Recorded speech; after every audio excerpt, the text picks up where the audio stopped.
Welcome to Good to Geek Out. Good place to go to geek out. Today we are covering The Boys. This is the beginning of us covering The Boys TV series on Amazon.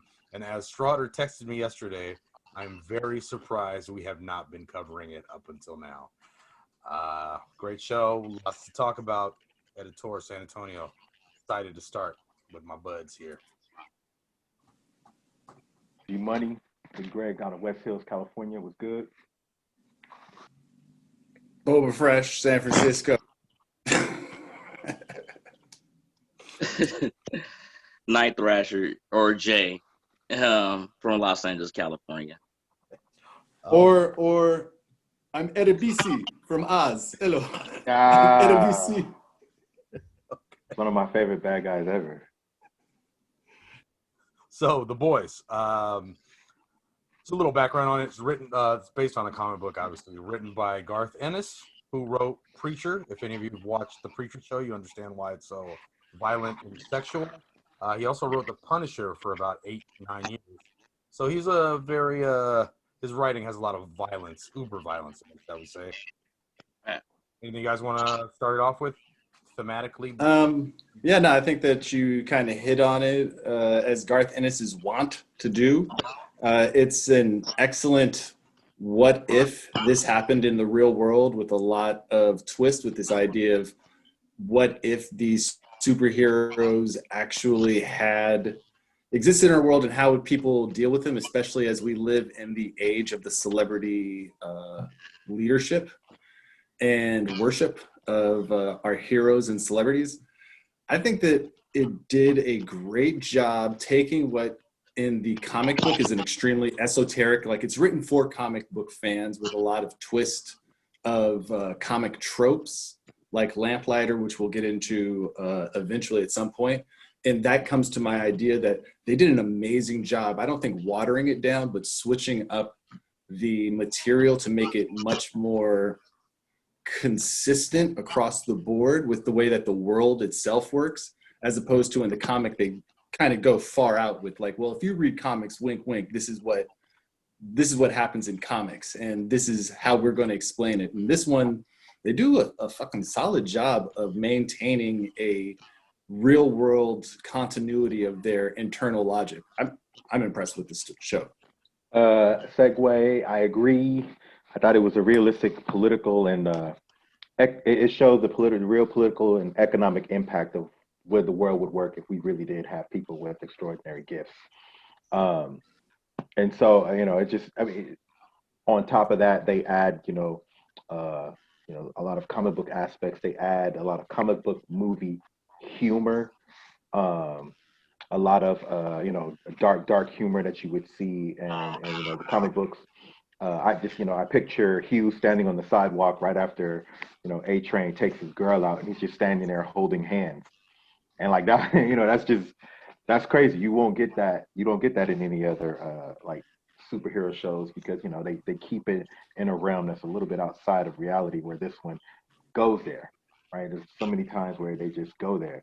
I mean, I think like two people drop dong in the first episode, and you're like, what the frick? You know what I'm saying?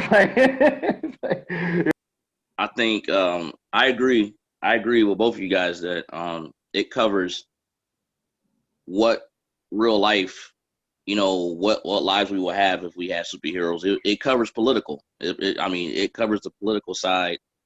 I mean, it also shows the human nature of heroes. I mean, we see the cookie cutter when we read comic books. We see the cookie cutter persona, and sometimes you get tired of that.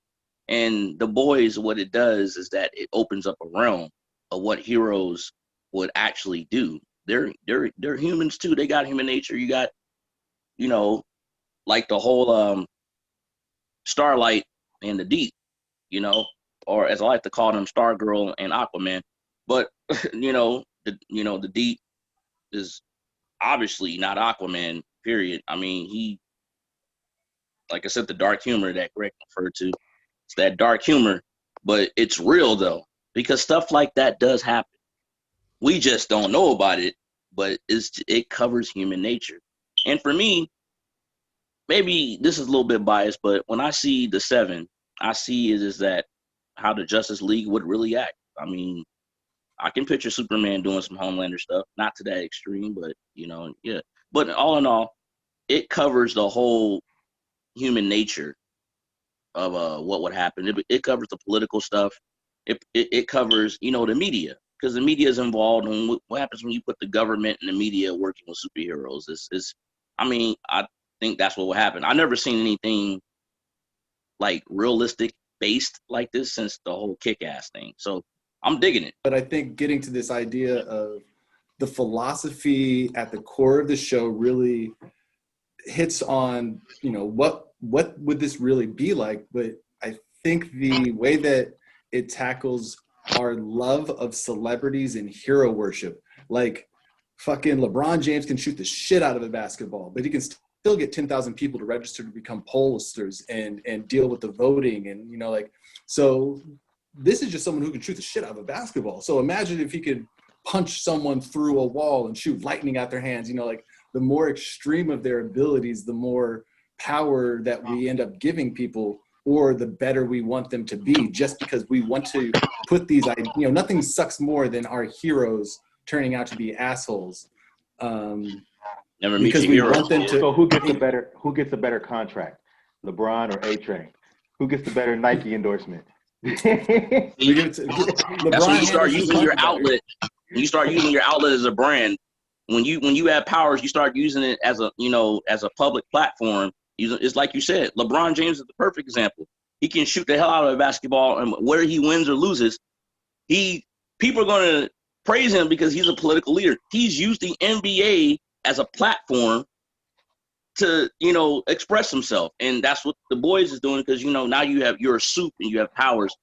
Now you turn yourself into a brand, and when you have the media behind you, or you have the people behind you, you can pretty much do anything with that. And they kind of show how something like up and away can be turned into thoughts and prayers. Right. It's about branding, and these simple slogans end up having powers that go beyond. It's the bat signal in the sky. It's the symbol more than the action. The bat symbol gets criminals out the alleys. Thoughts and prayers clears everyone's consciousness. These words have powers that are inherently attached to them that are adjacent to what they really mean. And this show, I think, does this beautiful concept of, again, like what the symbol is and what's adjacent to that symbol. And, just staying in season 1, geez, y'all, they go for it. A lot of credit for their subtle foreshadowing on shit. Things that seem like they're just throwaway jokes that just... Back to the characters. Yeah. Jay, you kind of talked about what I was touching on with Huey. He's not super powered in this version on the show, so he's us. He's our access point into this world, and we get to see what it's like to be a normal person on this team. He's almost the equivalent of Batman on the Justice League. Like, yeah, we couldn't really do what this guy does, but he definitely gives us a point of reflection. Like, if we were there, what would we do? And it doesn't seem as far-fetched as watching a bunch of people who are superpowered. Definitely makes it more accessible. But now on to the Butcher. I was gonna say I'm not well versed in the comic. Yeah, they don't start off superpowered. Okay, so because Butcher doesn't have superpowers, correct? No, he doesn't. No. Okay, No. he doesn't have superpowers, but Huey does, and Mother's Milk does In the comic, yeah. in the comic, okay, because it's all I know is Butcher is a beast. Yeah, on the he's show. a little bit more physically imposing in the comic, but that's more like the real life version of how imposing he is. Yeah, because I mean, like, to consider he doesn't have powers, the suits really do fear him. I mean, he will the shit out of Translucent. But yeah, it's not until the penultimate issues that they end up getting the compound V in them, so they can take the heroes on head up. And prior to that, although they do survive some surprisingly violent encounters with the heroes that should leave them dead, there isn't anything really implying that they're superpowered, because the fact is that it goes against Butcher. Frenchie hate superpowers. Right. And while mother's milk is reliant on the mother's milk, it's not drinks it. necessarily stated. Yeah, Yeah, like he like drinks he's it and not. then he gets the powers. So, and then Huey has it too, and yeah, For sure. it shows human nature. It's like, what would any of us do if we had superpowers? Would we give in to our human nature? We knew we could do whatever the hell we want, or are you going to do the straight arrow? It shows it brings out people's true colors when you have powers, and It like, also, everything is not there's cookie cutter. the structure of their stories also end up going off so far as to show not only our obsession with these realities, but people's obsession with becoming these reality stars.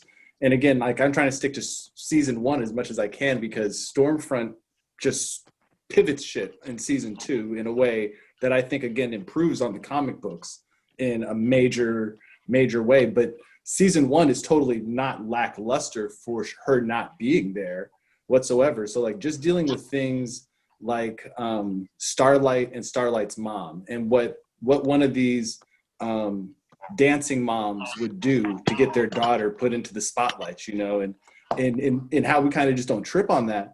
But like on one end, and I mean, of course, Serena and fucking Venus are amazing, but the dad gets criticized because he's pushed them so hard. But on the opposite end, like, these moms get praised because they're doing everything to get their daughter out of dejection. And so the way that the media ends up handling things also in the show is fucking clever.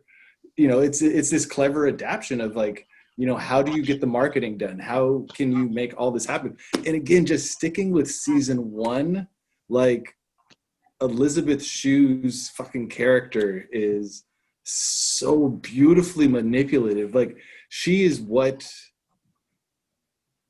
she is. She has so many Amanda Waller-esque value points that are just fucking just golden. Like, how do you manipulate someone who can tear a building in half?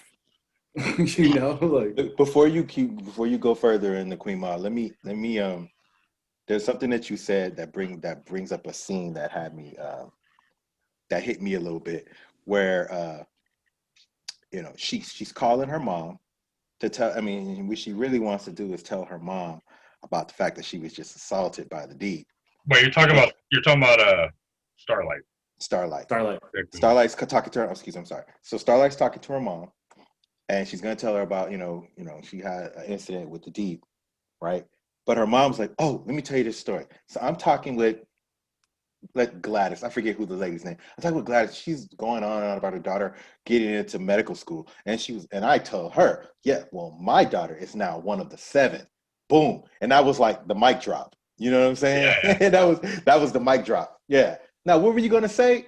And then she's like, I can't go into this now. My mom is hella proud of me. I've done something great. yeah.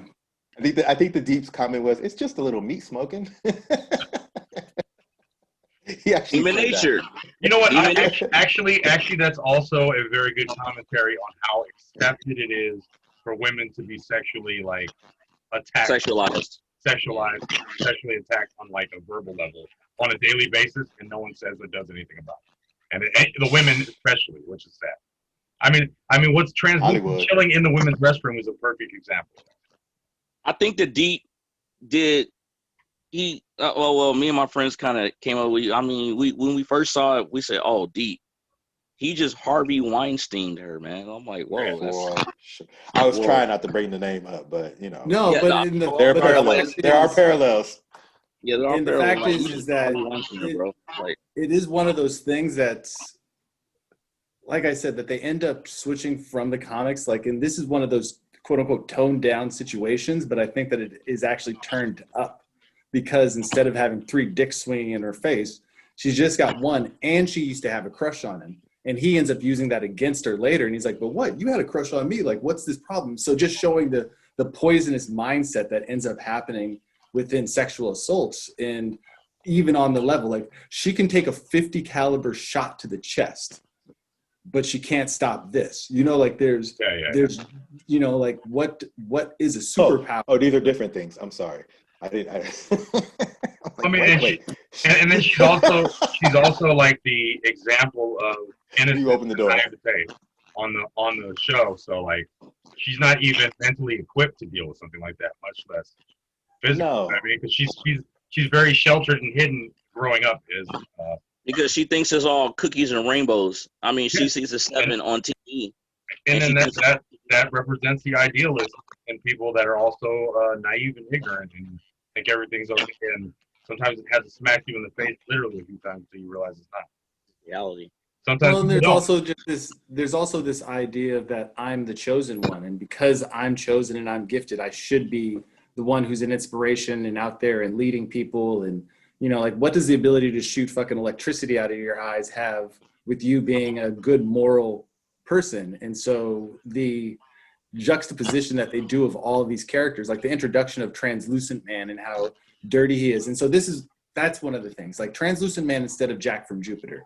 Like, that's one of those things where they're like, okay, instead of for you comic fans, like, let's just get rid of this whole idea of fucking space men and all of that. Like, we can just stay grounded on Earth, as it were. And at first couple episodes, I was like, I don't know if I like this, because Jack from Jupiter is a fucking wild out dude. But they make Translucent such a slime ball, such a dislikable fucking entity. And he's doing nothing but sitting in a cage. And you just are like, man, I wish they could fucking kill this dude. And when they finally get to that, like, let's talk about the fucking effects on this show and the power signatures and just the abilities. Like, that, the amount of heads that explode in this show are amazing. But the way that they have heads explode in this show. Foreshadowing.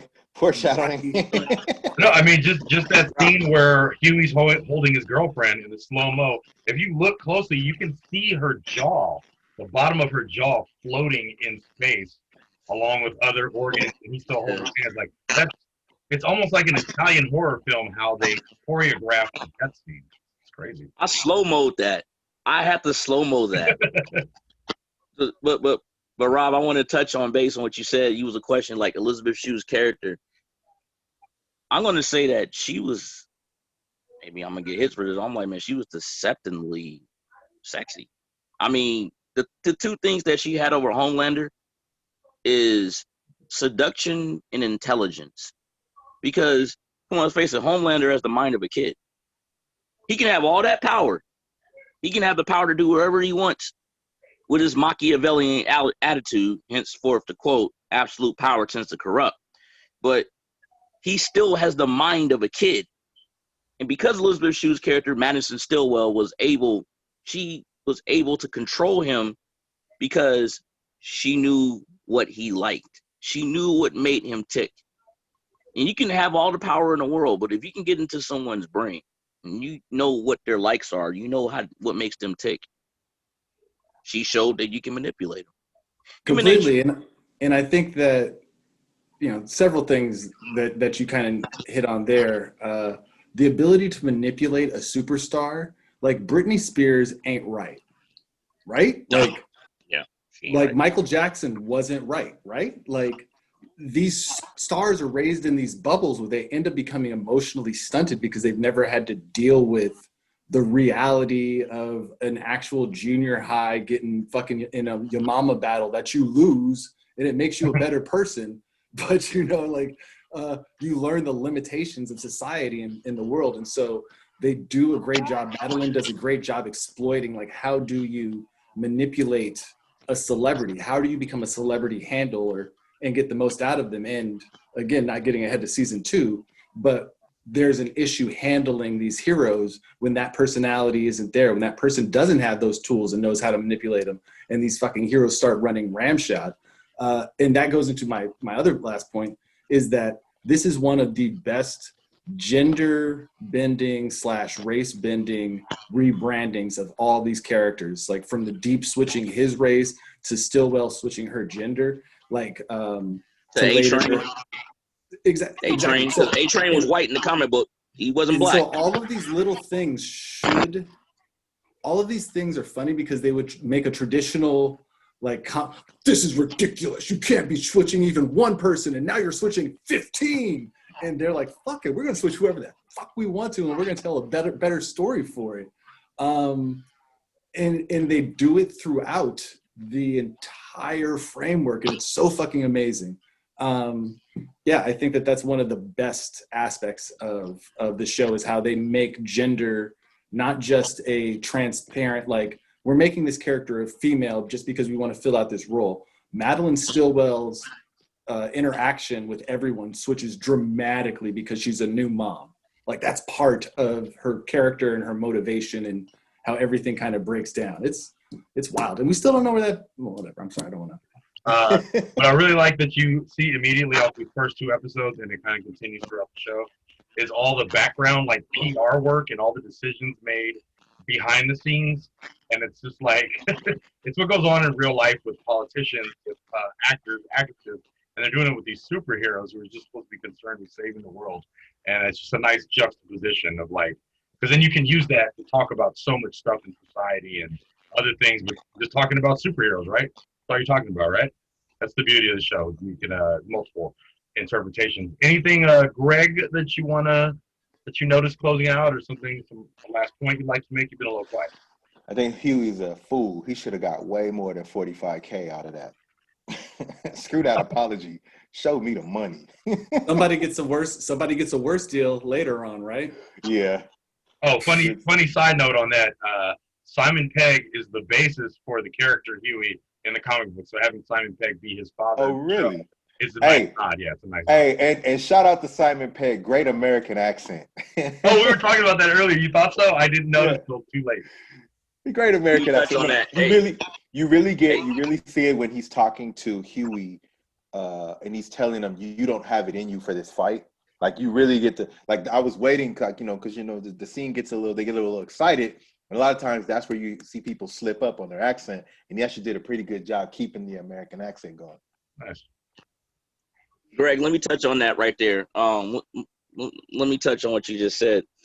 Maybe I'm a little bit messed up on here. I'm like, but you say he's a fool. He would have got 45K on it. I agree with you, sir.